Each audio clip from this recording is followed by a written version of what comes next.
everyone, I'm Sanvi Yaligar and today I'll be talking about Nelson Mandela, his journey from darkness to dawn.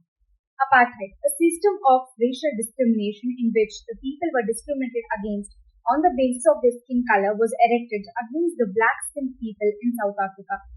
Yes, and Nelson Mandela is the first black president of South Africa, a country where people of his skin color were not even thought of and treated as humans. Nelson Mandela was a person of strong determination and the one who fought for the freedom of his people. In his childhood, he enjoyed every moment in his life, riding the broad backs of bulls, roasting maize under the night sky, and all. But later, he came to slowly realize that all these were just transitory freedoms. And then, as a young man in Johannesburg, he started to desire the freedom, the real freedom that is not supposed to be obstructed in a lawful life. Yes, earning a keep, having a family, marrying, and leading a happy life, fulfilling obligations as a husband, as a brother, and as a man of the family.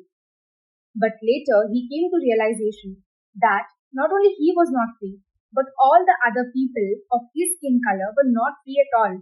Yes, his brothers and sisters were not free, and he himself was not free. That is when his desire for freedom changed into a stronger and even more deeper desire for the freedom of his entire people, the entire community he belonged to. That is when he joined African National Congress and fought for the freedom of his people. The journey was very long and full of struggles, and he had to go through a lot. He was ripped from his family and obligations, and his duties that a man is supposed to fulfill for the family.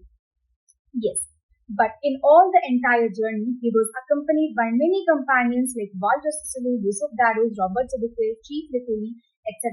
And he got to learn a lot. Yes, he understood the real meaning of courage, that it is not the absence of fear, but the triumph over it. And he had seen men and women risking their lives for just an idea.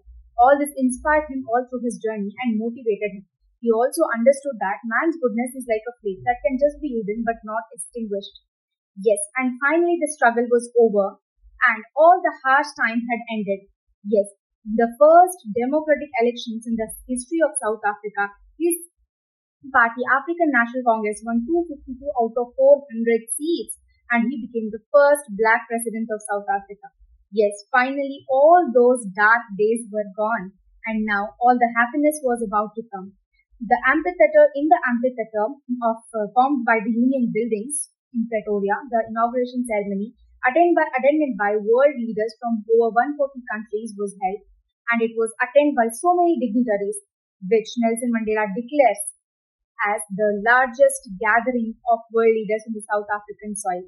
On that day, he addressed the international guests, and he pledged to obey and abide by the laws, the rules, and to liberate all his people from the continuing bondage of poverty, suffrage, deprivation, discrimination, etc., and to devote himself for the well-being of his people and countrymen.